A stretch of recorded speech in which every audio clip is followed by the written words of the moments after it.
We opened in August of 1978, 45 years ago. And everybody helped. We were allowed to put flyers on cars, so we would go to parking lots and put the flyers in the car to advertise the new salon. The funny part is there was no social media, so we had to use the newspapers. Akron Beacon Journal, Cleveland Plain Dealer, Medina Gazette, anywhere where we could place an ad.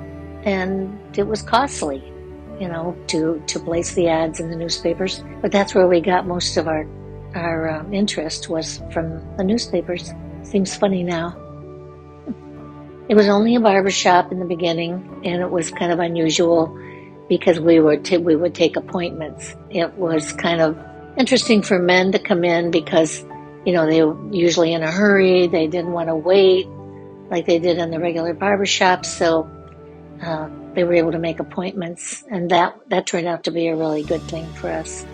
We located ourselves in the back of a building behind the library in Victorian Village in an old house, and the bookstore was in front of us. We were in the back, and I asked one of the salesmen, I was kind of worried about the fact that nobody could find us, and he said, "Don't worry, if you have something to offer, people will follow you." And they did. And we only had 4 chairs at the time. We started out with 2. We worked up to 4. Then when the bookstore left, we took over that. We took over the whole house. We went upstairs. When the renters moved out, we took over that. JoJo's was behind us, and we shared the parking lot, and they were growing just like we were. And there was no room for any of the cars. That's when we decided we better move, and so they could expand and we could expand too. The new salon opened up, I think, in 1996. We just wanted to update the name from Village Clip Shop, which kind of sounded kind of old-fashioned, into the new era, so we called ourselves VCS Salon. Lots of changes. You have to kind of go with the times.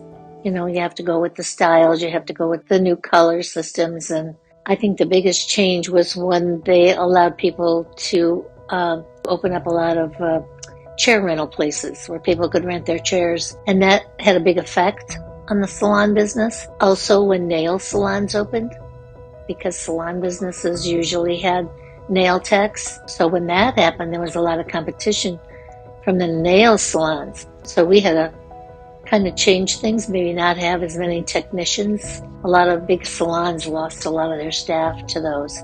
Fortunately, a lot of them are coming back to liking working for a big salon. We have a lot to offer. I think it's all about making them happy, making them want to stay. Listen to them and their needs and wants. Offer them things that'll keep them there, like a retirement plan. I love my retirement. I'm enjoying my retirement. I can go in and say hello to everybody at the salon, and I can leave.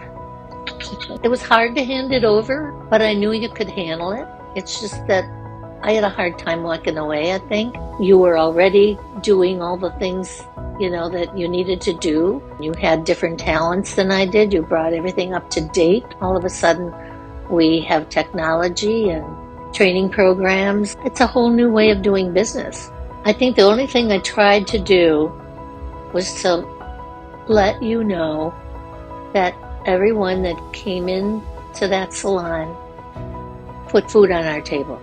And that was the one thing I wanted all of you to realize, so that you appreciated each and every person that walked through the door. And all the girls that work for us, same thing. They have to know that the people coming through that door are feeding them and their families, and they should always be treated with respect.